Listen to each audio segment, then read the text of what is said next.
美国轰炸伊朗的核子设施了后，伊朗23向美军驻卡达的基地发射飞弹。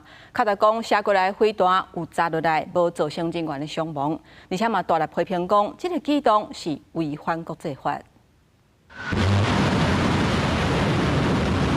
伊朗国家电视台发布影片证实，发射飞弹攻击伫卡达的美军乌代德空军基地。美国总统川普伫社群平台发文，考察伊朗正式飞行这两者一切拢伫意料之中。佮透露，伊朗发射14粒飞弹当中，有13粒被拍落来，剩一粒飞向无威胁的方向被放过。卡达国防部证实，防空系统哪吒这批飞弹攻击，无造成政府人员伤亡。卡达外交部是强烈谴责。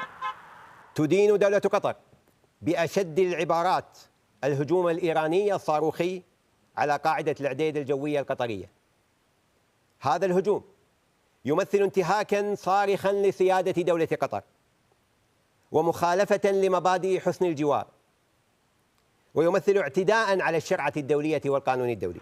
不过，伫卡达的半岛电视台报道指出，伊朗这举动属于象征性质，真可能伫攻击进程已经先通知美国甲卡达，目的是要对川普政府甲美军发出伊朗有能力直接攻击中东美军人员的能力消息。